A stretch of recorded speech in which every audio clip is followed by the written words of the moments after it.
Studio Talk Show.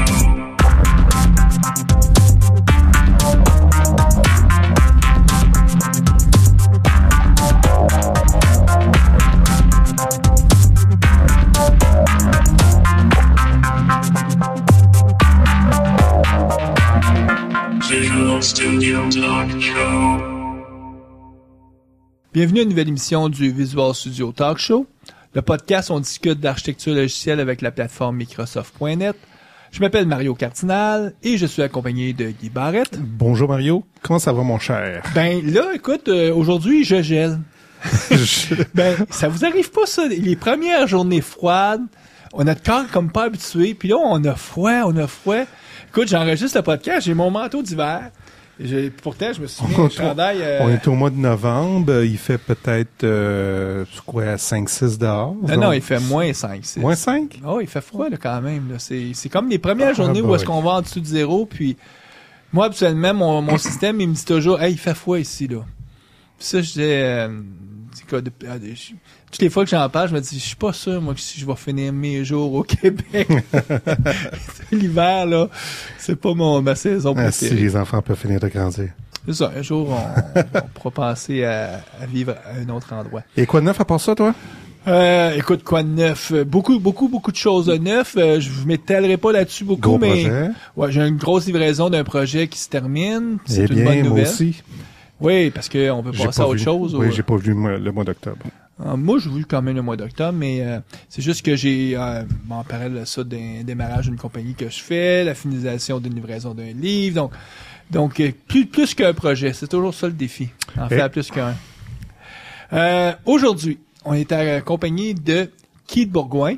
Bonjour Keith. Bonjour. Salut, moi ça va bien? Ouais, Keith qui se remémorait avec Guy que ça faisait quoi, une couple d'années que vous avez pas eu la chance de vous rencontrer. Absolument. Le dernier podcast qui date de... Non, c'était dans les groupes. Dans les groupes, OK.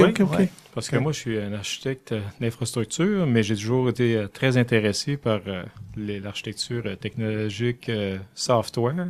Mm-hmm. D'ailleurs, je pense que quand on reparle justement cloud de nos jours, on regarde beaucoup du côté de la structure qui est introduite au niveau du cloud. Puis en fait, qu'est-ce que c'est? Ben, c'est de l'agilité. C'est de l'agilité au niveau de l'infrastructure et des services. Ouais, hein, c'est vrai, c'est intéressant de le voir comme ça. Mm-hmm. Donc, Keith, nous, on a la chance, il y a quoi? Quelques mois, on est allé dîner ensemble. Puis à un moment donné, tu m'expliquais ta vision, comment tu voyais la mise en marché, où Microsoft s'en va, puis je trouvais ça hyper intéressant.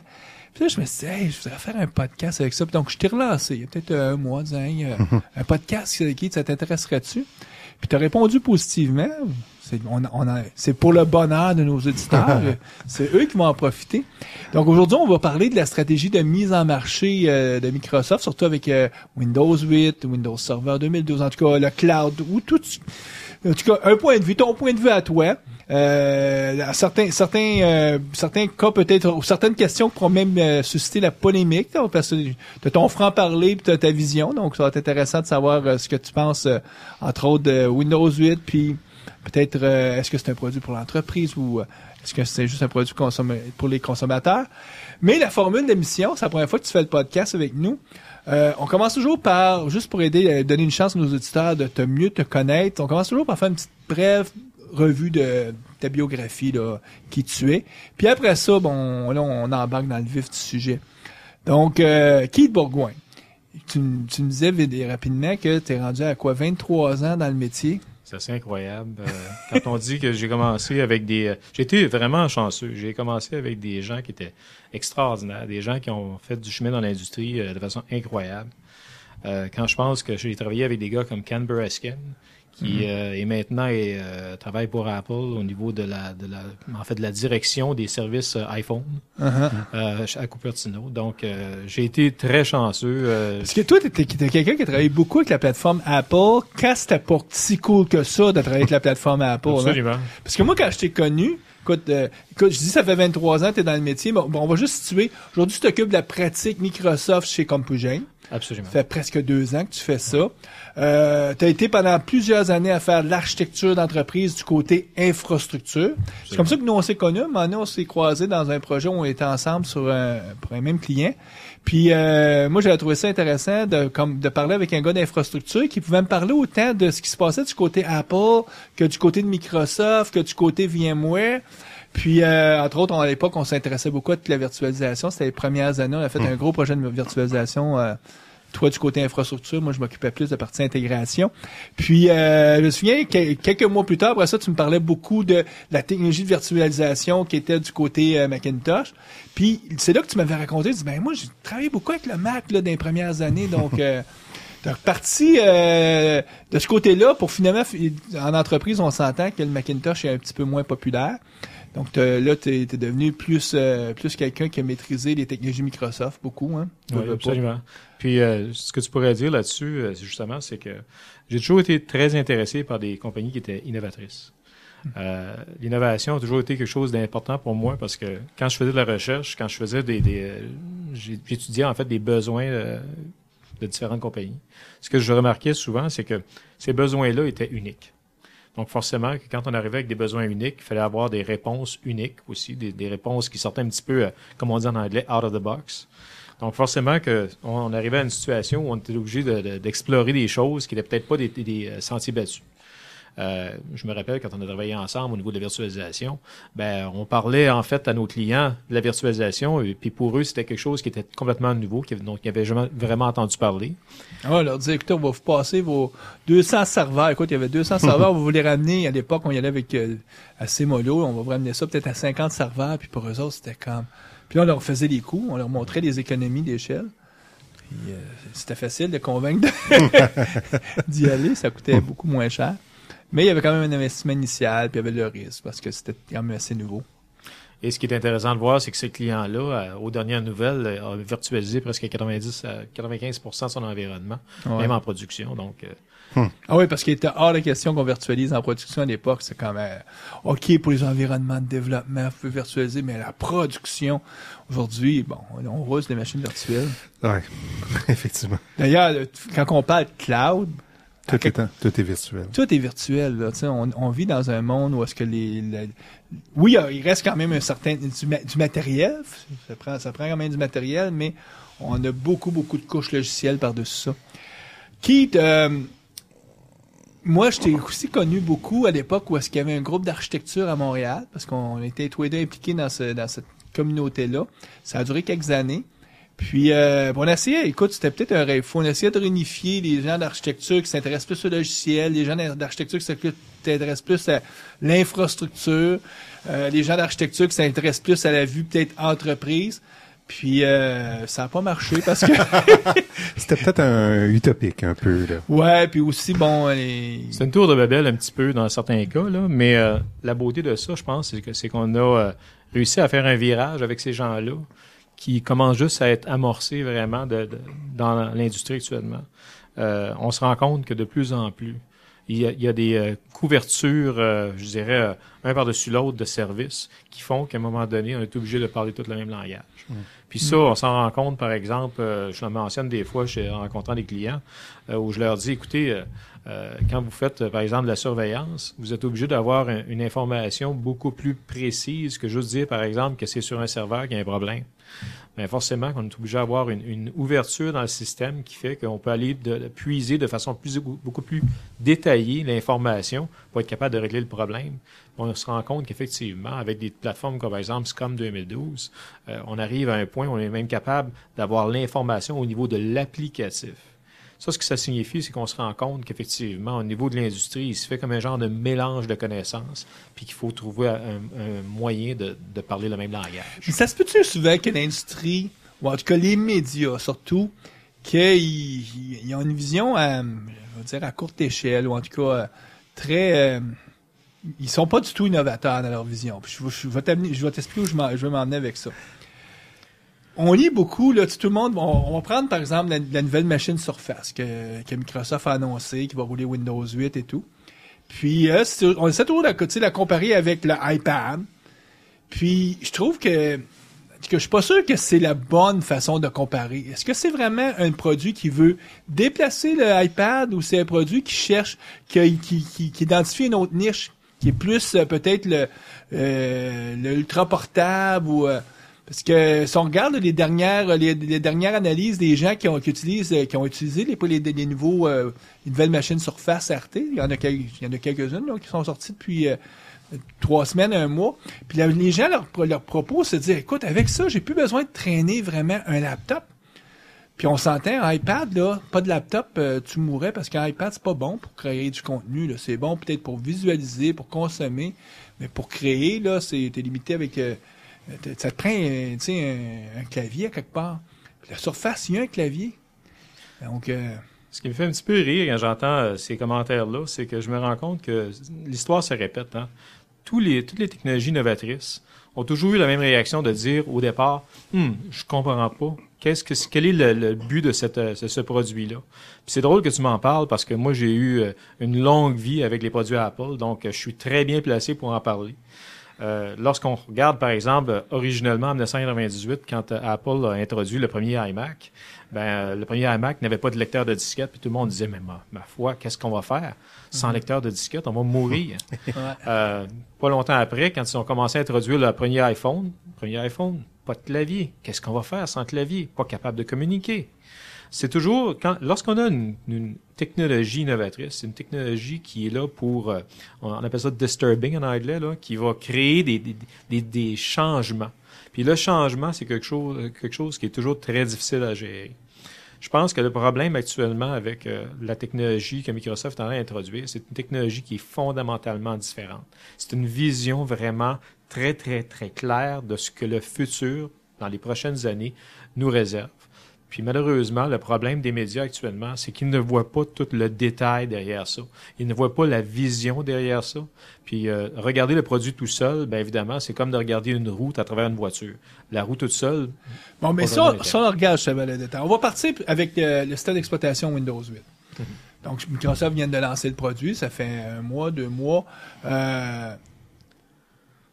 Est-ce que la perception de dire c'est un produit, un système d'exploitation qui vise le consommateur, qui vise pas l'entreprise, est-ce que c'est une bonne perception? En plus que souvent, quand on les sondages, ils nous disent tout, quand on demande à l'entreprise qu'est-ce qu'ils pensent de Windows 8, c'est pas dans mon radar, je m'en préoccupe pas, c'est pas pour moi. Donc, est-ce qu'il y a vraiment un marché, y a-t-il un besoin pour l'entreprise pour Windows 8? Bon, premièrement, sous toute réserve, il faut que je mentionne quelque chose. Je travaille pour CompuGen, puis CompuGen est une entreprise quand même qui vaut presque 500 millions de dollars, qui est un revendeur Microsoft attitré, qui est même un revendeur Golden dans bien des produits. Donc Microsoft vous aime beaucoup, vous êtes un bon client. Effectivement. Donc je peux pas vraiment dire officiellement que je suis pas biaisé jusqu'à un certain niveau. Par contre, ce que je vais mentionner, c'est que les nouveaux produits actuellement ont effectivement une vision et ont une vision commune, une vision claire de ce que Microsoft veut atteindre avec les produits personnels, les produits d'individus, les produits maison et les produits entreprises. Effectivement, lorsqu'on parle vraiment de ce qu'on appelle le Bring Your Own Device, le BYOD, qui est vraiment sur toutes les lèvres depuis quelque temps, on a tendance à penser qu'on ne parle systématiquement que de produits Android ou de produits Apple parce que c'est là qu'on voit l'innovation. Or, l'innovation est là où elle se développe. Puis moi, je suis un gars qui croit fermement à la théorie de Darwin qui dit que celui qui va survivre est celui qui est le mieux adapté. Et dans ce cas-ci, ce qu'on se rend compte, c'est qu'effectivement, le produit Surface, même le Surface RT, qui est vraiment le produit maison, le produit consumer, a sa raison d'être comme étant un BYOD, comme étant un device, un appareil qui va venir de la maison, qui va pouvoir vivre dans l'entreprise et qui va être capable d'avoir une vie utile dans l'entreprise. Est-ce que c'est le premier appareil de l'entreprise? Je crois pas. Non. Un petit peu au même titre que l'iPad, où présentement, il y a beaucoup d'employés qui amènent leur iPad au travail. C'est pas le mariage entreprise, le réseautique et tout ça avec ces produits-là est quand même pas facile à établir. C'est un petit peu le même lien qu'on va faire avec le Surface RT, là. En fait, le Surface RT va être là pour aller chercher un peu plus que ça. Je pense que pour bien comprendre le principe, parce qu'évidemment, le Surface RT a vraiment je dirais un contrôle beaucoup plus fin que ce que le Apple iPad va offrir, ou même iPhone, ou même les Android. Puis pour comprendre un petit peu, il faut peut-être mettre de façon claire la différence entre les trois entreprises. Si vous permettez, je vais juste prendre un peu de recul, puis je vais vous expliquer un petit peu, je dirais, la philosophie derrière ces trois entreprises-là. Si on regarde, par exemple, du côté Google, parce que Google a été une entreprise qui a été très innovatrice dans les dernières années, Google a fait son marché sur trois grands fers de lance. Le premier étant évidemment la recherche. Mm-hmm. Okay? C'est clair que Google, lorsqu'on fait de la recherche... Ils font de l'argent avec la recherche. Ben, c'est ça, c'est leur source numéro 1 de revenus. Absolument. Puis forcément que pour une entreprise qui veut être la première sur la liste de recherche de quelqu'un, la liste de solutions, la personne va payer plus cher pour être capable d'être les premiers. Donc ça, c'est clair et net. L'indexation est là pour rester au niveau de Google. C'est son fer de lance, c'est ce qui lui amène le plus d'argent. Ensuite de ça, on a deux autres plateformes qui sont en train de se développer de façon relativement forte au niveau de Google. On a ce qu'on appelle la plateforme Android et on a le Chrome OS. Très rapidement, on se rend compte que ces plateformes-là ont une situation un petit peu branlante. Je m'explique un petit peu. Lorsqu'on regarde actuellement ce qui se fait au niveau d'Android, on se rend compte que le marché est très segmenté. Lorsqu'on dit que la plateforme Android est la plus reconnue comme la plateforme mobile au monde, ce qu'on se rend compte, c'est que la plupart de ces plateformes-là sont encore à 2.2, 2.3, 2.4. Des versions relativement vieilles et que les nouvelles versions ont de la difficulté à migrer. Pourquoi? Parce que la plupart de ces versions-là sont dépendantes du matériel et que le matériel n'est pas là pour migrer systématiquement. Donc, tout de suite, en partant, on a cette situation-là où on a vraiment une dépendance des fournisseurs à migrer leur système. Par contre, de leur côté, ce qui serait peut-être intéressant, c'est l'OS Android, finalement, roule sur un téléphone, roule sur une tablette et pourrait être l'OS d'un ordinateur de bureau aussi. D'où l'idée du Chrome OS. Chrome OS qui est vraiment le troisième fer de lance de Google, où là, vraiment, ce qu'on définit, on a une philosophie qui dit, par exemple, que le cloud est l'OS. Ce que ça signifie, par contre, au niveau de l'entreprise, c'est que l'entreprise est dépendante du cloud aussi. Et ça, c'est fondamentalement un changement que l'entreprise n'est pas nécessairement prête à faire à 100%. Quand tu parles d'entreprise, ça, c'est les clients. Le corporatif. Le corporatif. Et même le gouvernemental, par exemple, qui n'est pas nécessairement prêt à migrer toutes ces informations là-dessus. En plus de ça, ce qu'il faut voir, c'est que lorsqu'on est dépendant du cloud, on a deux situations à vivre avec ça. La première étant que le cloud est maintenant une dépendance réseau. Donc, forcément que le réseau doit être sécure et il doit être fiable, ce qui est déjà une grosse difficulté pour plusieurs entreprises qui, on le sait, des fois ont des coupures, ont des situations particulières qu'ils ne peuvent pas gérer.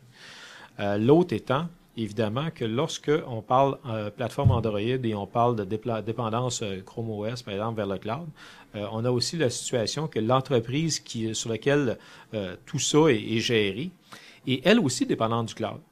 Ce que ça signifie, c'est que lorsque le cloud va peut-être perdre, je ne sais pas moi, un intérêt, va devenir moins utile pour une autre technologie, parce qu'on sait que les technologies se remplacent, bien, ça veut dire que cette entreprise-là, sur laquelle on va bâtir peut-être une grande partie de notre business, pourrait être à risque. Donc, on voit qu'il y en a un modèle vraiment au niveau de Google qui est un modèle relativement innovateur, mais qui peut-être est un petit peu à risque pour les entreprises actuelles. Puis souvent, les gens font un comparatif. C'est sûr qu'Android était peut-être un peu meilleur que l'ancêtre de ce qui est maintenant le système d'exploitation pour les téléphones que Microsoft avait mis en place. Mais originalement, une des premières moutures de ce que Microsoft avait fait pour les OS de téléphone, ça ressemblait un peu à Android, c'est-à-dire c'était des saveurs différentes pour chacun. Les fabricants de téléphones avaient le total contrôle. Puis Google ont pris ce chemin-là. Puis en tout cas, l'expérience démontre que c'est peut-être pas le chemin le plus profitable pour vraiment créer une plateforme à long terme. Moi, je trouve que le Chrome OS, c'est un petit peu comme un produit qui cherche une niche. Tandis que en fait, ce que je pourrais voir éventuellement, c'est Android rouler comme l'OS d'un ordinateur de bureau, donc étendre, plutôt que d'avoir Chrome OS, d'avoir un super Android là finalement qui pourrait rouler sur un desktop là. Et ça, ce que ça signifie, c'est qu'en fait, Android est la plateforme pour ce qu'on appelle le App Store de Google. Mm-hmm. Et on se ramasse comme Chrome OS comme étant la plateforme applicative avec laquelle on a vraiment les applications web. Mm. Alors, la réaction qu'on a est tout à fait naturelle. Ça se posait la question, ben, pourquoi est-ce qu'on a deux plateformes? Pourquoi est-ce qu'on n'aurait pas des applications qui ne seraient simplement que des versions web de ces environnements-là? Mm.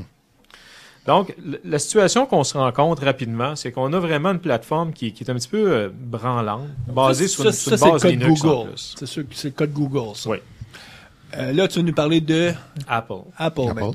Apple est une entreprise sur laquelle j'ai été très, très longtemps un grand fan. J'admirais énormément cette entreprise-là parce que c'est une entreprise qui était innovatrice. Malheureusement, le problème qu'on a actuellement avec Apple, c'est que on a une situation un petit peu particulière. Il y a quelques années, Apple avait bâti sa notoriété sur le fait sur deux niveaux. La première étant l'expérience utilisateur, qui est encore excellente. On ne peut pas dire le contraire. Et deuxièmement, l'intégration hardware-software, le logiciel avec le matériel. Forcément, parce qu'ils font leur propre matériel. Ils contrôlent la chaîne de A à Z. Exactement. Ce que ça a fait, ça, c'est que Apple a été capable d'orienter sa business vers un nouveau système d'exploitation beaucoup plus user-friendly, beaucoup plus facile à utiliser, qui était iOS, sur lequel ils se sont rendus compte rapidement qu'ils avaient vraiment un matériel pour bâtir à la fois des téléphones et des tablettes. Ce que, soit dit en passant, Google a de la difficulté à faire, à se décider, parce que d'une version à l'autre, on a une version tablette ou on a une version téléphone, mais d'avoir quelque chose de structuré, c'est très difficile. Ce qu'on a comme situation, par contre, c'est qu'Apple a une grosse faiblesse dans son infrastructure, puis je pense que c'est relativement clair pour l'entreprise qu'on a un sérieux problème avec ça. Le problème, c'est iCloud. Apple avait, il y a quelques années, une business de vente de serveurs qu'ils ont laissé mourir. Et ce que ça signifie maintenant, c'est que bien qu'ils aient le contrôle des logiciels et du matériel au niveau du consommateur, toute la partie serveur entreprise est laissée un petit peu à elle-même. Et ce qu'on offre à l'entreprise maintenant, c'est de gérer son information dans le cloud un petit peu captif d'Apple, qui est iCloud. Et forcément, pour une entreprise, de savoir que l'information va être gérée par une entreprise qui, elle, a une liste, je dirais un contrat très, très, très, très, très utile pour Apple, mais très peu utile pour l'entreprise elle-même, c'est un petit peu à risque. Donc, ce qu'on voit effectivement, c'est que, encore une fois, on a une partie du puzzle qui ne semble pas coordonnée. Tu disais aussi que pour le iOS, tu sais que c'était une base qui servait pour le mobile autant que pour les ordinateurs, les laptops. Non. Pour les téléphones et pour les tablettes. Tu as parlé qu'iOS, c'était une base qui pouvait servir autant pour faire la partie téléphone que les tablettes. Que les tablettes. Mais tu sais, moi, mais ça reste que c'est quand même deux systèmes d'exploitation différents. Le système d'exploitation qui roule sur un Mac, ça n'a rien à voir avec ce qui roule sur un tablette ou sur un téléphone. C'est tellement vrai, ça, qu'actuellement, Apple, dans les dernières années, a essayé de commencer à migrer iOS vers le Mac.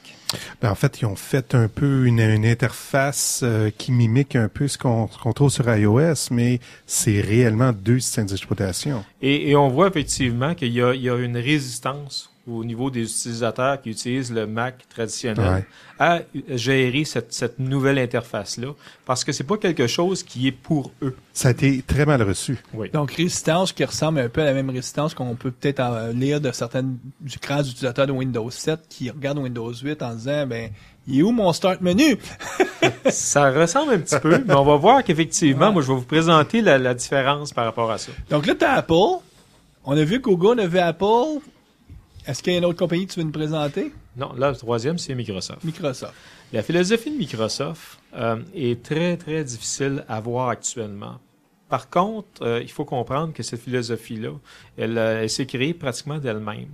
Je pense qu'à un certain moment, Microsoft avait vraiment une vision de développer certaines business comme étant ça, c'est quelque chose qui est intéressant. Allons là-dedans et développons ça.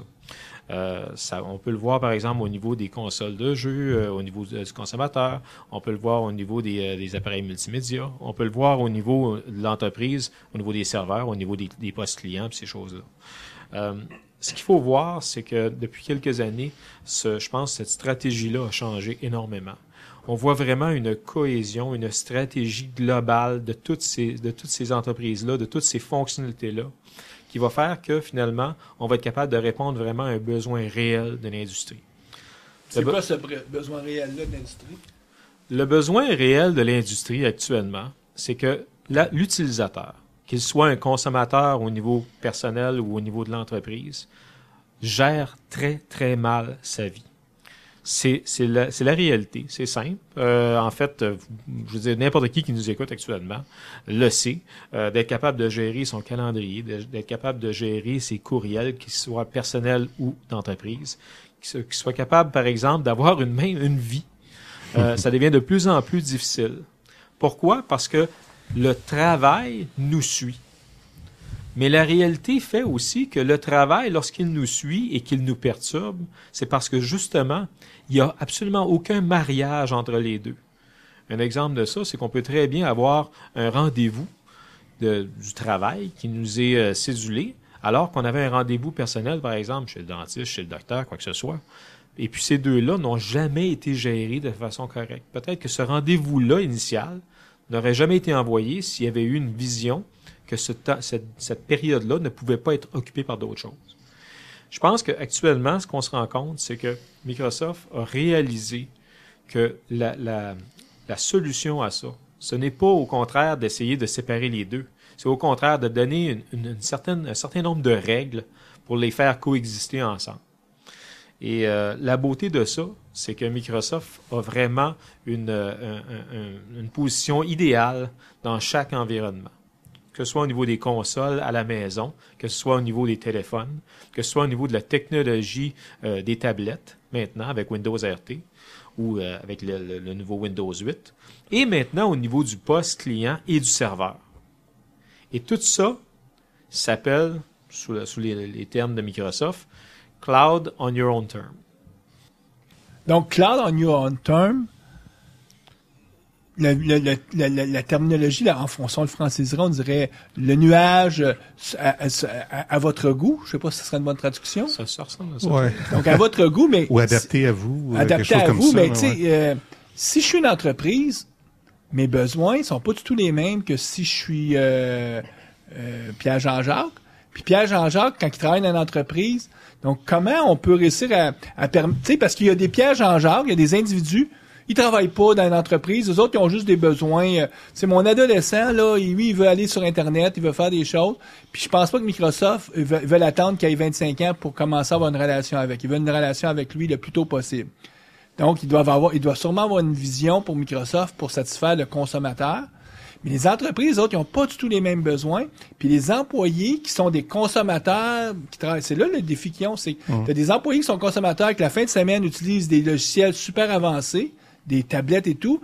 Puis là, ils rentrent au bureau le lundi matin pour leur met une vieille application Windows de 1997. Qui roule sur Windows XP. Qui roule sur XP, puis qui est super lente et tout. Puis, donc, comment on jumelle ça? Ou comment on peut... C'est quoi la vision de Microsoft pour réussir à amener l'entreprise à s'adapter à la réalité du 2013? Ce que je comprends, moi, de ce que Microsoft est en train de réaliser, c'est que la technologie est là pour amener des nouveaux services. Puis ces nouveaux services-là vont toucher autant le consommateur que l'entreprise. Ce qu'il faut comprendre, c'est que l'entreprise, actuellement, est dans une situation où elle essaie de gérer sa business, mais essaie de la gérer de la façon la plus efficace possible. Donc, forcément que de nos jours, c'est souvent réduire des coûts, ne pas trop faire de vagues, ces choses-là. La réalité est que quand on fait ce genre de business-là, généralement, on finit toujours par en mourir parce que cette entreprise-là n'est pas là pour faire de l'innovation, alors que d'autres entreprises plus jeunes vont être innovatrices et vont nous Toi, vendre. ce que tu dis, c'est ceux qui cherchent à pas trop faire de vagues, qui cherchent à réduire juste les coûts. C'est pas une solution viable à long terme. Non, parce que pendant ce temps-là, on se trouve à compétitionner avec des entreprises qui, elles, font ce genre d'innovation-là.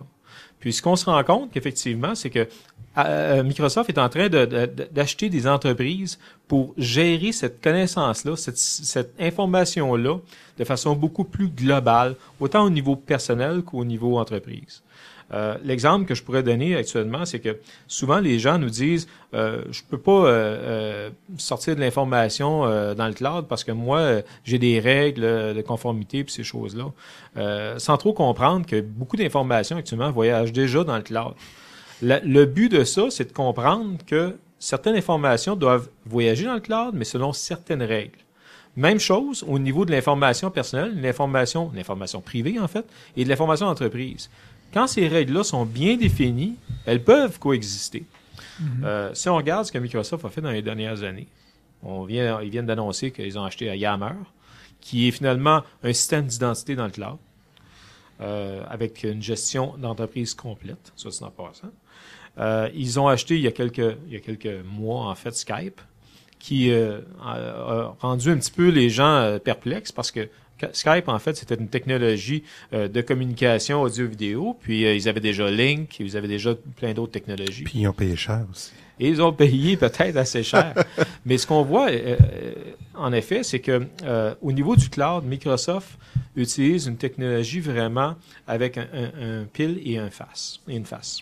À savoir que lorsque la technologie peut vivre à l'intérieur d'une entreprise, on offre cette opportunité-là. Lorsqu'elle peut vivre à l'extérieur d'une entreprise, on offre également une autre opportunité, un autre service, qui lui est peut-être mieux adapté pour le cloud, mais qui en réalité donne le même type de service ou équivalent. Et ensuite de ça, on est capable de faire la transition entre les deux selon nos règles. Mais ça, là, moi, comment je le vois, puis tu me corrigeras si je me trompe, mais ce que je sens chez Microsoft, c'est de s'assurer qu'on nomme la stratégie qui vise le consommateur. Par exemple, ça va peut-être s'appeler Skype. Si on prend, mettons, tout ce qui est transmission de la voix, tout ce qui est collaboration. Puis le même type de stratégie, mais qui va viser l'entreprise, il va avoir le branding Link avec Office 365. On cherche pas à essayer de mêler. On dit, il y a ce produit-là. Tu as parlé de Yammer, qui lui va permettre de faire l'identité au niveau entreprise, mais Yammer, ça sera jamais un produit grand public. C'est pas ça la vision. Yammer est là pour vraiment faire vivre l'environnement dans le cloud. Au même titre, par exemple, que si on fait la différence entre un link online et Skype. On a une différence, une situation où Microsoft, au niveau de passeport, par exemple, n'a jamais vraiment mis cette infrastructure-là pour gérer le grand public. Ça n'a jamais été vraiment structuré. D'ailleurs, on le voit souvent dans certaines technologies. On arrive à des murs, en fait, de passeports qui sont pas faits pour ça. L'acheter Yammer, en fait, c'est d'acheter une technologie qui a été bâtie dès le début pour supporter toutes ces infrastructures-là.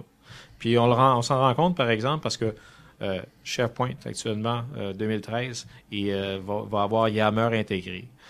Office 2013 va avoir Yammer intégré. Puis ce qu'on voit essentiellement, c'est que actuellement, on a maintenant Internet Explorer 10 sur le Xbox. Combien de temps est-ce que ça va prendre avant qu'on ait Office sur un appareil maison?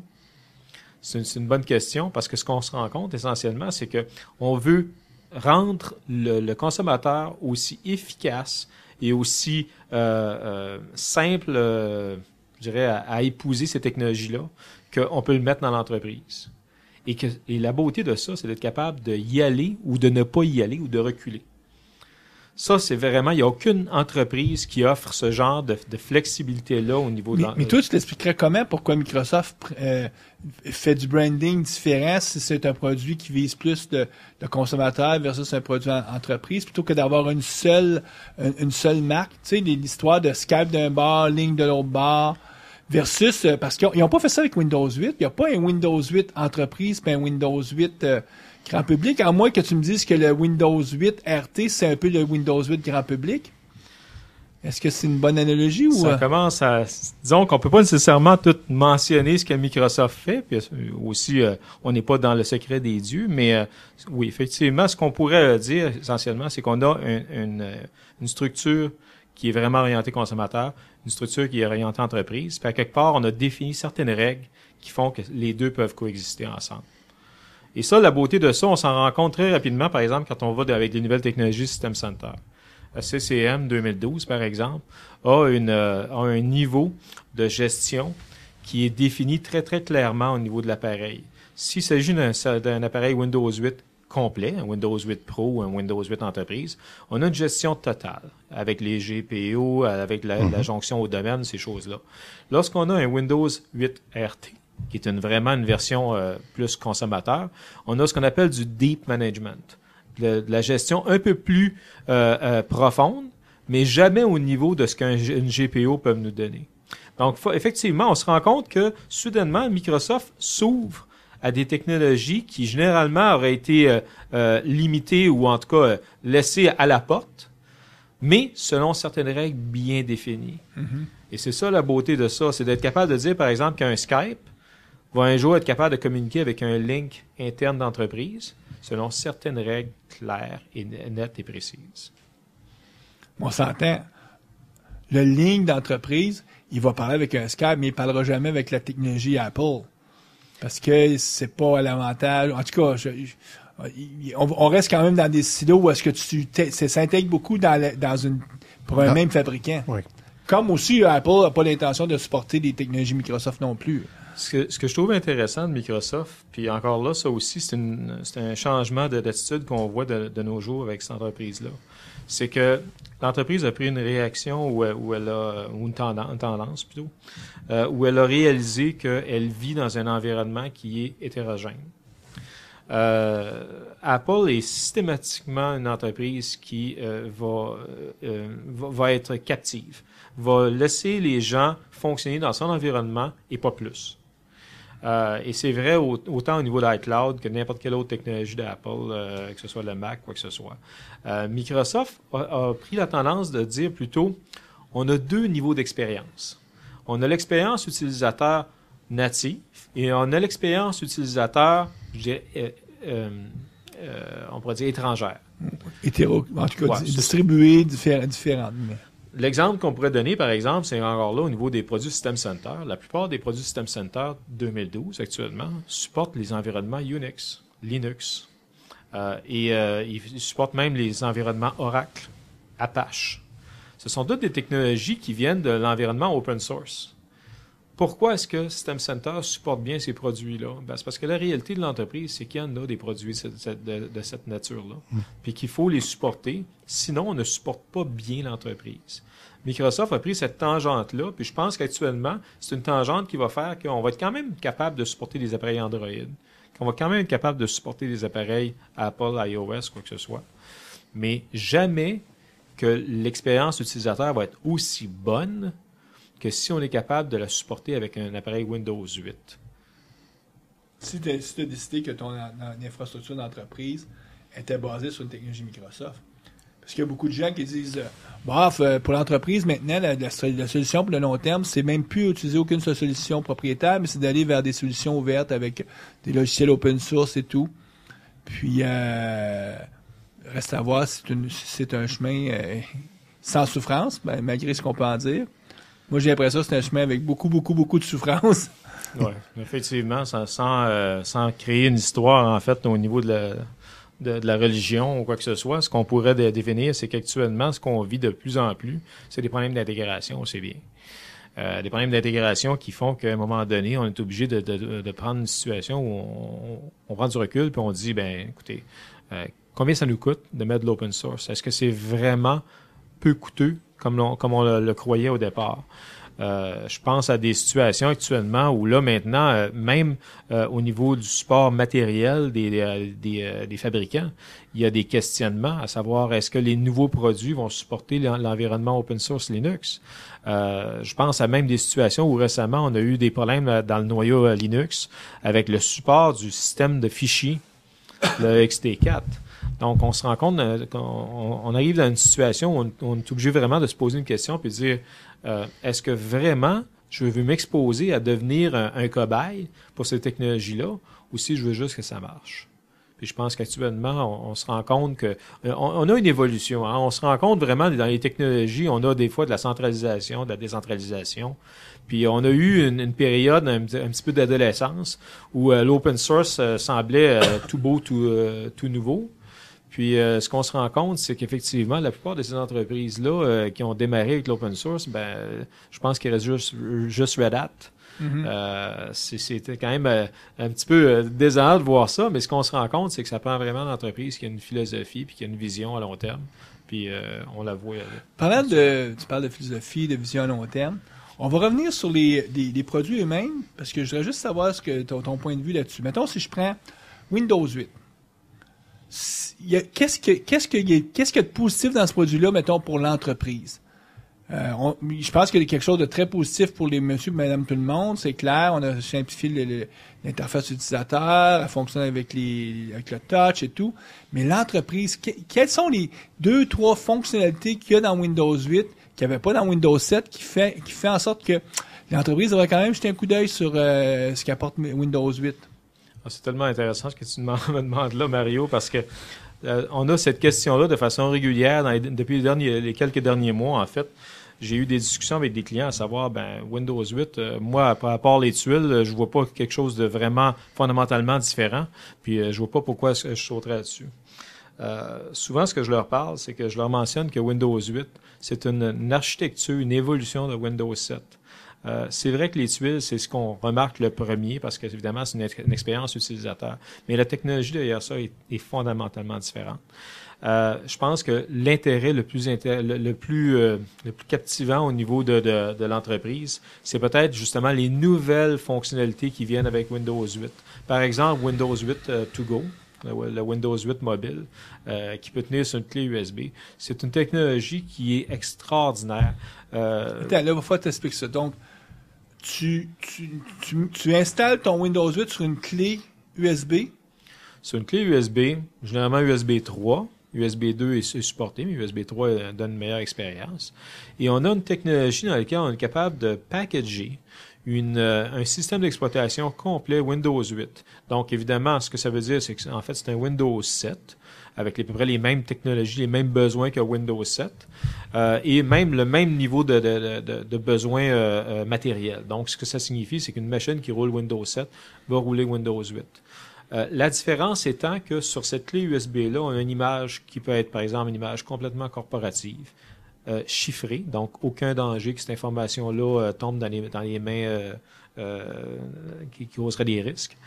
On peut avoir une situation dans laquelle l'image est déjà jointe au domaine, donc elle est complètement gérable. Elle est déjà connectée à distance, donc on est capable de faire ce qu'on appelle du Direct Access, qui est en fait une connexion VPN à distance. Et ce que ça signifie, c'est que soudainement, on a une solution en fait de relève de désastre, pratiquement sous la forme d'une clé USB. On donne ça à tous nos employés. Ces employés-là vont être capables, s'ils ont une connexion Internet à la maison, il y a un poste qui a 3 ou 4 ans, pas plus, de pouvoir utiliser leur propre poste à la maison comme étant un poste de travail et sur lequel ils vont être capables de se connecter à distance et travailler de la même façon qu'ils le feraient au bureau. Donc, je pense par exemple à des situations où il y a quelques années, on parlait de la pandémie. Bon, on parle d'une solution tellement facile à gérer et lorsque la personne à la maison nous appelle pour nous dire « j'ai perdu ma clé USB », ma foi, le risque est tellement faible. Il s'agit d'une plateforme de terminal. On lui envoie une nouvelle clé et ça vient de finir. OK. Donc ça, c'est une technologie intéressante d'entreprise. Puis ça marche pas avec Windows 7. Ça te prend Windows 8 pour être capable de faire ça. Oui. Puis effectivement, souvent, les clients nous posent la question de savoir, mais écoute, je commence juste à amorcer ma migration à Windows 7. Je peux quand même pas sauter à Windows 8. Et encore là, on leur dit, mais écoutez, Windows 7 ou Windows 8, c'est la même base ou presque. Ce que ça signifie, c'est que avec des technologies comme par exemple le UEV, qui est essentiellement la virtualisation d'environnement utilisateur, on est maintenant capable d'avoir la même structure utilisateur, le même bureau, les mêmes applications roulant autant sur un poste Windows 7 au bureau que sur un poste Windows 8 to go qui roulerait à partir de la maison. Ou peu importe, là. OK, donc ça, c'est une technologie intéressante. On parle souvent que dans Windows 8, ça supporte les machines virtuelles nativement, les VHD. VHD, oui. Puis, Hyper-V. il y a Hyper-V. C'est une raison intéressante ou il y a autre chose encore plus intéressant pour une entreprise de regarder Windows 8? Encore là, si on pense aux entreprises qui actuellement commencent à regarder le VDI, qui est la technologie un petit peu de terminaux, ben, la beauté de ça, c'est qu'un VDI, ça peut vivre dans un environnement Hyper-V. Ce que ça signifie, c'est que si on est capable de me bâtir un poste virtuel sur un serveur et que le même Hyper-V roule sur le poste local, on est maintenant capable d'avoir une deuxième image qui est complètement identique avec tous les outils, la personnalisation qui est associée à ce poste-là qui était dans le réseau de façon locale. On se rend compte, en fait, que Windows 8 amène une démocratisation de la technologie. Puis je pense, en fait, que c'est ça la beauté de ce produit-là. C'est que les gens ne se rendent pas compte que Windows 7 était là pour créer la fondation et maintenant, on a vraiment la maison au grand complet.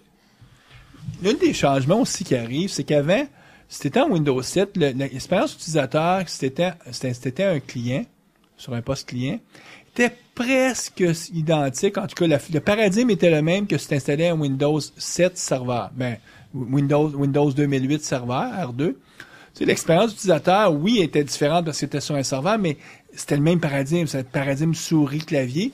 Là, il y a un gros chiffre maintenant avec Windows 8 parce que Windows 8, c'est vraiment le touch. Tandis que Windows Server 2012, là, on reste dans un paradigme clavier-souris parce que c'est un serveur. T'as le même UI? T'as le même UI sur un 2012? On peut le mettre de façon...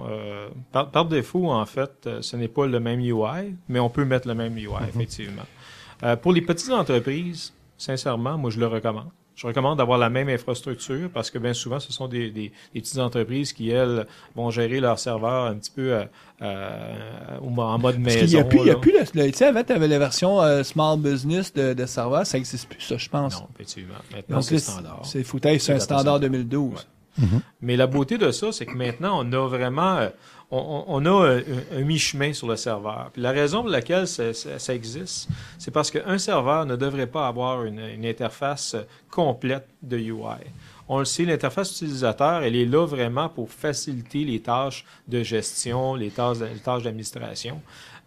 Mais ça veut dire aussi qu'on n'a pas besoin d'avoir tout le matériel, toutes les API, toutes les librairies qui supportent tout ce qui est utilisateur sur un serveur. C'est lourd pour rien. Puis tout ce que ça fait, c'est que ça crée des surfaces d'attaque de sécurité encore plus grandes.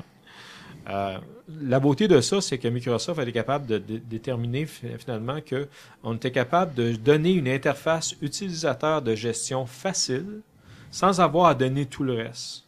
Et ça, la beauté de ça, c'est qu'on se rend compte que du côté utilisateur, on a vraiment une orientation, comme tu le disais, vraiment utilisateur, vraiment un peu, moi, ce que j'appelle souvent à la Xbox, dans le sens où un Xbox, c'est une infrastructure, c'est une interface plutôt, qui a été conçue pour un enfant de 3 ans. Donc, forcément que maintenant, arriver avec une technologie comme des tuiles de Windows 8, c'est automatiquement quelque chose de facile à comprendre. C'est sûr que c'est perturbant pour quelqu'un qui connaît l'interface qui n'a pratiquement pas changé depuis Windows 95. Ouais. Mais l'innovation, c'est ça le coup. Mais il faut dire aussi que la majorité des nouveaux clients, eux autres, ils n'ont pas connu... parce que souvent, les gens qui sont pas familiers avec l'informatique, tu leur montres Windows 8, ils sont bien heureux avec ça. Ceux qui sont malheureux, c'est ceux qui étaient des utilisateurs depuis 10 ans de Windows. En fait, XP, regarde, quand tu as eu le changement, le paradigme de passer des écrans, des terminaux, là, des écrans verts, là, pas graphiques, aux interfaces graphiques, ça a accroché, là. Ça a accroché sérieusement. Il y avait moins d'utilisateurs dans ce temps-là, donc ça en parlait moins dans les médias. Et le changement est perturbant. C'est clair et net. Puis effectivement, on s'en rend compte. Tu me parlais justement des serveurs il y a quelques minutes. Ben, les gens actuellement se rendent pas compte que la beauté de Windows 2012 au niveau du serveur, c'est une des fonctionnalités qui est la moins annoncée, qui est ce qu'on appelle en anglais le Progressive Disclosure. Pour tous les gens qui ont travaillé dans l'environnement Windows 2008 R2 dans le passé, ils se sont rendus compte que très souvent, il y avait trop d'informations. C'était beaucoup trop. C'était presque difficile de gérer parce qu'on croyait qu'il y avait toujours des problèmes majeurs. Le problème était justement trop d'informations.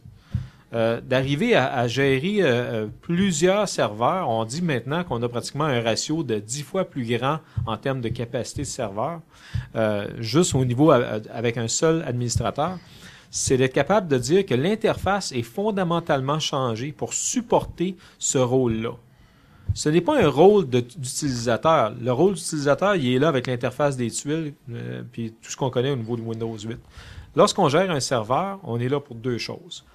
Premièrement, avoir accès aux outils d'administration. Et maintenant, avec l'outil, en fait, ce qu'on appelle le minimal GUI, en fait, l'interface utilisateur minimale, nous donne vraiment cette interface facilité-là. Donc, sans avoir à avoir toute l'interface utilisateur au grand complet pour alourdir le système. Mais en plus de ça, on a maintenant ce qu'on appelle le Progressive Disclosure, comme je le disais, où là, on contrôle la quantité d'informations.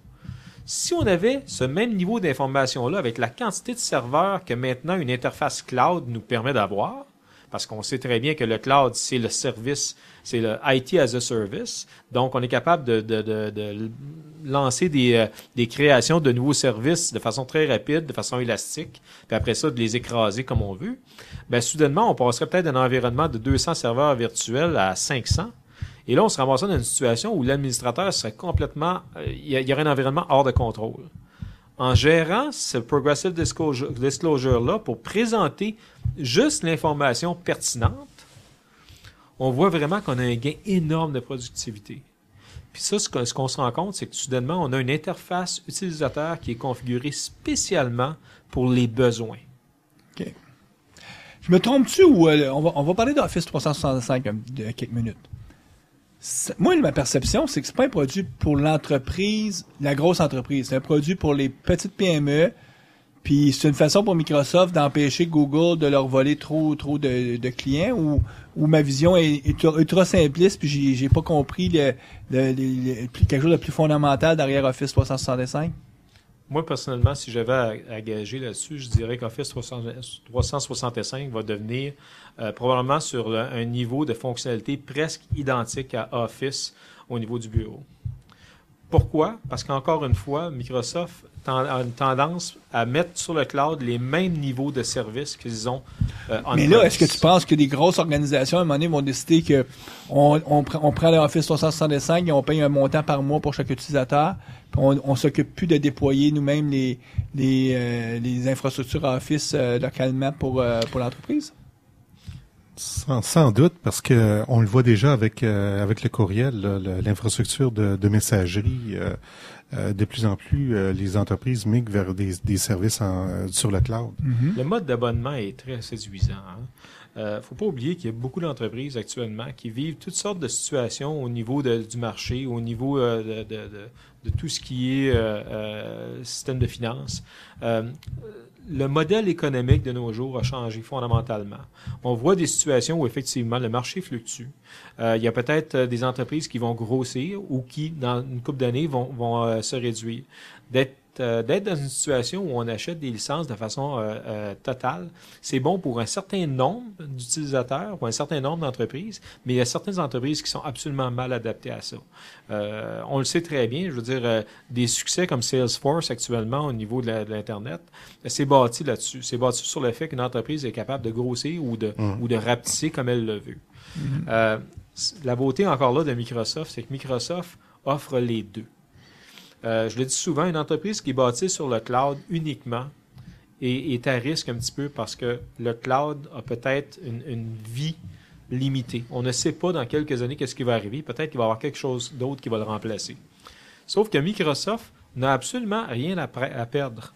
Dans le sens où, si on ne va pas dans le cloud, tout ce qu'on fait, c'est qu'on se ramène au niveau software et on le fait directement à l'interne. Et inversement. Autrement dit, son modèle économique est peut-être le plus résistant à tout ce changement-là. Puis quand je parlais justement au début de la présentation de ce qu'on parlait au niveau de Darwin, ben moi je crois qu'effectivement la seule entreprise qui est la mieux placée pour subsister dans ce genre de situation-là, c'est Microsoft, parce que peu importe le modèle qu'on va adopter, que ce soit même un modèle complètement cloud, complètement interne ou hybride, Microsoft va quand même être capable de subsister parce qu'ils vont livrer le même service.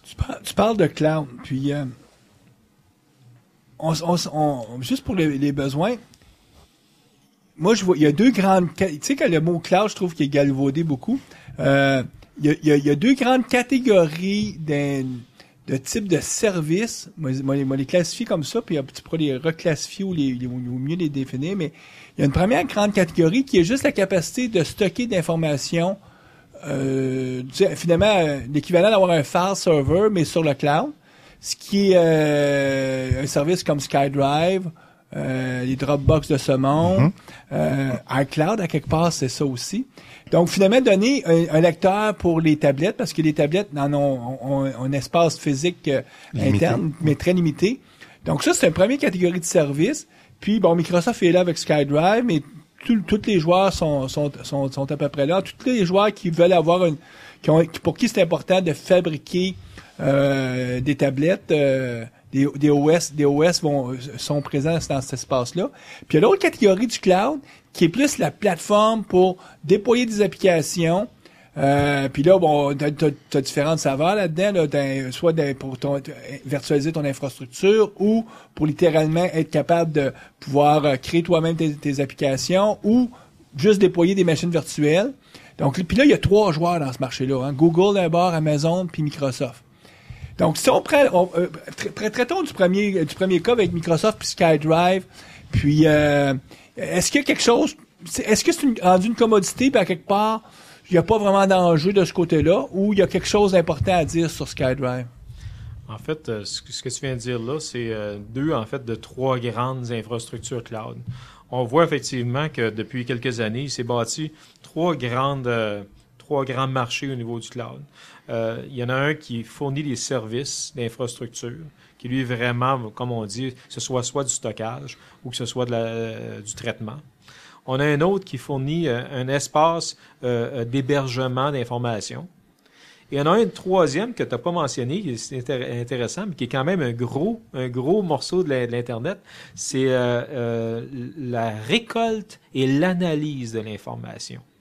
Quand on parlait justement d'un Google, le Google actuellement, sa job, c'est de revendre certaines informations qu'ils vont extraire de toute leur indexation. Et c'est un marché énorme. Microsoft a également ce type de service-là, soit dit en passant, au niveau de sa plateforme as a service, qui permet d'avoir des informations, par exemple, de géographie, d'économie, de finances, de toutes sortes de choses qui peuvent, sur la forme d'un abonnement, qui peuvent, généralement, qui coûterait énormément d'argent à une entreprise à bâtir par elle-même, mais qui maintenant peut être un abonnement. Ce qu'on voit effectivement, c'est que on arrive dans un modèle où on a complètement des morceaux qui sont complètement modulaires. Lorsque on veut mettre en place un nouveau service, on n'a pas nécessairement besoin de tout mettre ça en place localement. On peut le faire au niveau, par exemple, de créer un serveur, ce qu'on appelle vraiment spin a server, là, où on décolle un serveur puis on fait quelque chose. Mais ça, c'est de la virtualisation à un autre niveau. C'est de la virtualisation qui est extérieure à l'environnement interne. Maintenant, on arrive à un niveau où ce qu'on parle vraiment, on parle d'un private cloud, d'un cloud privé, ou d'un cloud public, ou d'un cloud hybride. Et là, ce que ça veut dire, c'est qu'on ne spinne plus un serveur, on ne crée plus un serveur, on crée un service. Quand on regarde, par exemple, des technologies comme SharePoint Online, ce qu'on voit effectivement, c'est que Amazon a fait sa fortune dans les dernières années avec du stockage puis de l'infrastructure, des serveurs virtuels. Mais la réalité est que lorsqu'on fait ça, on compare des pommes avec des pommes, des oranges avec des oranges. Le problème qui arrive, c'est qu'on se ramasse dans des situations où on est obligé de compétitionner au plus petit, au moins cher en fait. Puis c'est pas quelque chose qui est nécessairement une bonne façon de faire de la business puis de faire de l'argent.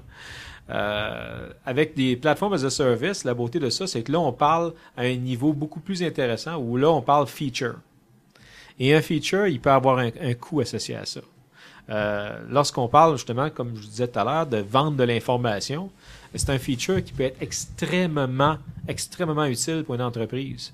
Moi, si je vends, par exemple, des galettes, Puis j'aimerais savoir où est-ce que les gens mangent le plus de galettes. Ben, c'est peut-être là que je vais m'installer une business.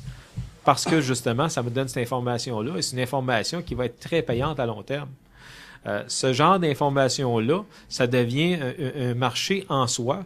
Puis ce qu'on se rend compte, c'est qu'en fait, à travers l'infrastructure puis le stockage, c'est peut-être la vente de l'information prend une ampleur encore plus grande. Mm-hmm. Versus héberger ton information que toi tu crées, que les gens jettent, là, mais même on nous offre un 7 GB gratuit ou un certain nombre de gigaoctets gratuits. Puis si tu as besoin de plus, ben là, tu payes. Donc ça, c'est complètement l'inverse. C'est je te fais pas payer pour tes données à toi. Je vais te fournir des données que j'ai agrégées. Puis ça, c'est plus le marché entreprise qui est intéressé par ça. Absolument. Pas tant que ça, le monsieur, madame, tout le monde. C'est là qu'on voit effectivement que le cloud a vraiment sa place dans l'entreprise. Parce que les autres situations offrent des applications, offrent des outils. Je veux dire, l'exemple le plus commun, c'est d'avoir des infrastructures pour jouer des jeux, là, du gaming. On le voit de façon régulière au niveau de l'Internet. Ils se bâtissent des environnements de jeux qui vivent pendant une couple d'années puis qu'après ça, ils disparaissent. Ça, ce sont des services d'agrégation de l'information de façon massive, mais pour des besoins consommateurs. Ce qu'on se rend compte, c'est que, par exemple, des outils, justement, comme que ce soit Bing ou Google ou ces environnements-là, créent une information beaucoup plus intéressante au niveau de l'entreprise. Puis, de décider, par exemple, si un serveur vit à l'interne ou à l'externe, c'est peut-être une question de coût. Mais lorsqu'on décide, par exemple, que ce serveur-là va interagir avec l'information qui nous vient d'un fournisseur extérieur, puis qu'en plus de ça, ce fournisseur-là aurait l'avantage de vivre à la même place que notre serveur web, comme par exemple, ça pourrait être un service Azure qui vit avec un serveur Azure. Là, soudainement, ça prend sa pleine ampleur, puis l'entreprise a définitivement intérêt à regarder ça. Écoute, Keith, ça te fait un bon survol de ce qui se passe avec la stratégie de Microsoft. C'est un monde très hybride, hein? Le monde où c'est un monde en changement. Ouais. Les changements là, sont... c'est difficile de prévoir ce qui va se passer là, dans les 12 à 18 prochains mois. Mais on va suivre nos 3 joueurs, nos 3 grands joueurs. Moi, j'aime toujours un peu le commentaire il y a comme un slogan, pas un slogan, excusez, mais un mot qui est dit en chinois, je crois, qui dit je vous souhaite de vivre dans des temps de changement. Et sincèrement, je pense qu'actuellement, le changement, il est bon pour tout le monde. Oui, et puis, en tout cas, il n'y a jamais un temps plus intéressant pour avoir, en tout cas pour les ordinateurs, là, c'est fabuleux. Tu as des nouvelles tablettes qui sortent à peu près à tous les 2 semaines. Oui, on a vu ça chez Apple, et puis ils commencent à avoir de la grogne, là, justement, parce que les gens qui ont acheté une nouvelle tablette dans les derniers mois, là, sont pas contents parce que Apple a annoncé des nouveaux encore meilleurs. Mais ça, ils sont mieux de se préparer parce que ça va être toujours comme ça là, maintenant. Le rythme, oui. Le rythme est surtout que c'est de plus en plus facile pour ces fabricants-là de définir des nouvelles tablettes. D'où l'intérêt d'avoir une plateforme qui est commune pour tout le monde. Moi, je pense que quand on regarde justement qu'un Windows Phone est bâti avec le même noyau que le système Windows 8 standard. Ça, c'est un bon point parce que moi, ce que je vois là dans le futur, c'est que notre téléphone, ça va être notre ordinateur. Il va avoir tellement de puissance, puis même si on regarde la puissance, par exemple, des dernières générations de téléphones, c'est incroyable. J'ai l'impression qu'on va se promener avec notre ordinateur qui va être, quand on va se déplacer, notre téléphone, on va arriver au bureau, on va le docker, on va avoir clavier souris, peut-être un écran tactile plus grand. Il va basculer en mode entreprise, desktop ou quelque chose comme ça. Puis la force de Microsoft, comme tu viens de le mentionner, c'est que à partir de Windows Phone 8, t'as le même kernel, le même OS qui réside dans la plateforme mobile, dans la plateforme tablette, puis sur la plateforme desktop, puis aussi serveur. C'est tellement vrai on ne parle plus en fait d'un téléphone. On va parler d'un outil de communication ou de collaboration. Puis ça devient tellement difficile de faire la séparation ou la dichotomie entre ces différentes technologies-là que je me rappelle avoir vu une démonstration de Microsoft où ils nous présentaient la tablette Windows RT et on nous disait c'est une tablette consommateur. Donc forcément qu'on a des apps de Windows 8, mais on n'a pas toute la technologie de support des applications Intel standard. Comment faire pour faire la différence entre ces applications-là? Surtout si ces applications-là vont être livrables de façon possible, parce que c'est possible de livrer des applications communes, des applications standards Windows 7 ou Windows 8 Intel sur ces tablettes-là. C'est de le livrer en fait en mode VDI. Et là, à ce moment-là, ce que ça veut dire, c'est qu'on se ramasse dans une situation où on a une tablette Windows RT, qui n'est pas une tablette Intel, mais qui peut rouler des applications lorsqu'on est connecté dans un mode standard cloud interne. C'est tellement vrai que les spécialistes, les ingénieurs de Microsoft nous disaient on vous suggère de mettre des fonds d'écran de couleurs différentes. Pour bien rendre clair à l'utilisateur qui vient de changer d'environnement lorsqu'il se connecte à la machine à distance. Ce qui est intéressant, c'est que présentement, il y a seulement Microsoft qui a cette vision-là à long terme, là, c'est-à-dire que c'est le même kernel, le même OS, surtout que ce soit des appareils mobiles, des tablettes, des desktops. Il y a Google, j'en ai discuté, je te posais la question au début, là, Android, c'est la mobilité, les tablettes, puis peut-être aussi le desktop. Mais un joueur qui est pas là du tout présentement, c'est Apple. Apple, c'est vraiment deux mondes séparés, deux systèmes d'exploitation qui sont totalement séparés. Ouais, puis ils risquent de se faire mal à essayer de rentrer ça, je dirais pratiquement dans la gorge de leurs utilisateurs. Il faut voir que le monde Apple est un monde de créateurs.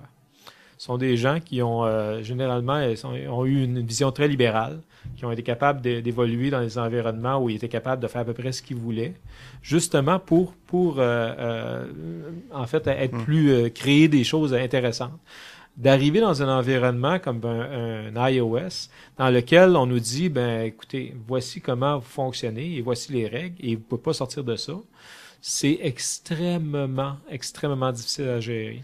Mais c'est peut-être pour ça aussi qu'il y a à peu près une semaine ou deux, il y a eu un petit peu des changements au niveau du personnel exécutif, là, puis la personne, avant, il y avait deux VP, là, qui géraient, il y en a un qui gérait iOS, un macOS. Il s'est fait sortir, ouais. Ouais, il s'est fait une boot kick out.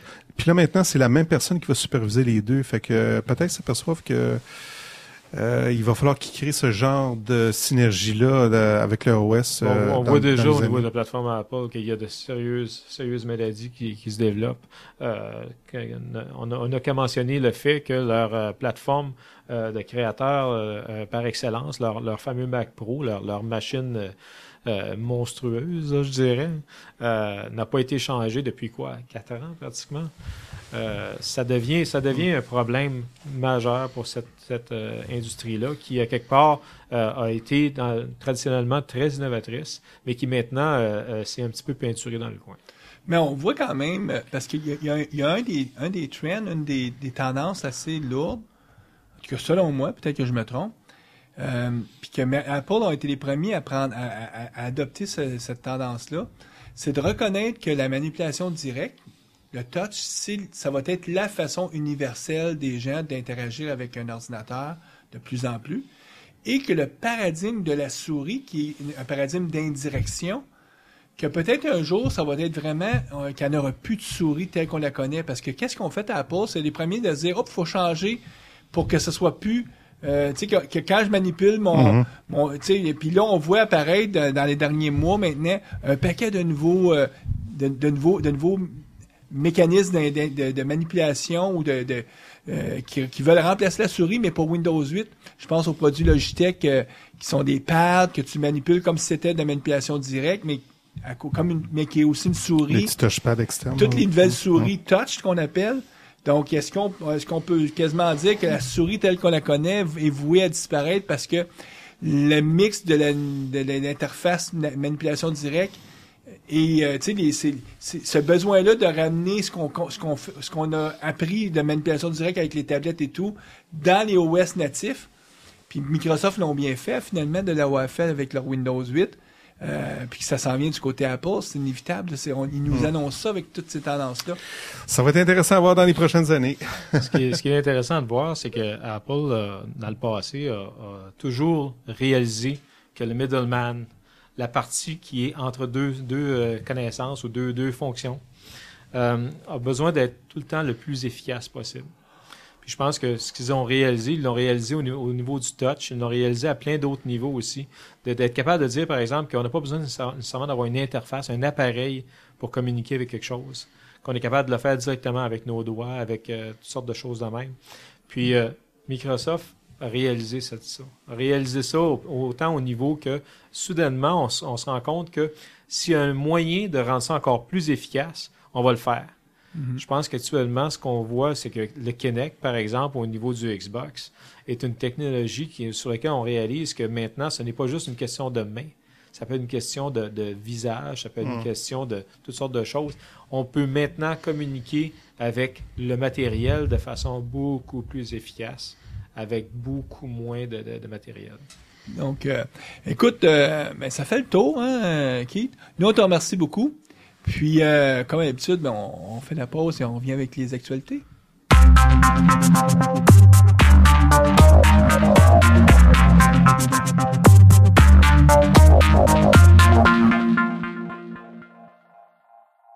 Les actualités avec Guy Barrette. En fait, je vais être honnête avec toi, j'ai pas eu grand temps à cause de mon t'es projet. Pas mal occupé avec ton projet. Oui, puis ensuite, la semaine prochaine, j'ai une formation de 3 jours que je dois donner pour Microsoft sur Azure. Mais il y avait une grosse conférence. Il y avait une grosse chez conférence la Microsoft. semaine dernière. C'était Build qui avait lieu sur le campus cette année, donc à Redmond. Pas d'annonce, pas réellement de nouvelle annonce, à part évidemment ce qui a été annoncé dans les dernières semaines, soit Windows Phone 8 et Windows 8. Des petites choses. Ce qui est intéressant, c'est que si vous n'avez pas été à Build, toutes les sessions sont disponibles en ligne gratuitement, donc sur channel9.microsoft.com, .msdn.com, pardon. Donc, vous avez tout le contenu des sessions, des PowerPoint et tout ça qui est disponible, les keynotes. Ce qui est intéressant, c'est de regarder le premier keynote, celui de Steve Ballmer. Je l'ai trouvé intéressant. En fait, absolument, c'est pas la personne la plus. Il est très agressif sur stage quand il fait ses keynotes. Là, en fait, il avait de l'air humain. Il présentait les appareils, les différents form factors, puis tout ça. Puis il y avait on voyait qu'il y avait du plaisir, comme un peu comme un gamin là qui s'amuse avec les jouets puis qui monte à ses amis. C'était vraiment intéressant. Une partie des nouvelles qu'on voit apparaître à tous les jours, à toutes les semaines, là, c'est des nouvelles tablettes. Il y a beaucoup de nouvelles du côté matériel de cet ainsi. En fait, c'est ça. C'est une plateforme qui est en évolution constante. Là, puis tous les 3 mois, il y a quelque chose de nouveau qui arrive. Là. Fait que, en fait, c'est mes grandes nouvelles. Là. Regardez les sessions de Build. Ouais. Guy, Keith, on te remercie encore. Oui, merci encore. Un plaisir. On invite nos auditeurs pour dans quelques semaines. On va faire une émission avec quelqu'un, une entreprise qui a fait une migration vers Azure. Puis on va raconter un peu leur vécu là-dessus. Donc un cas vécu. Intéressant. Oui. À la prochaine. Au revoir.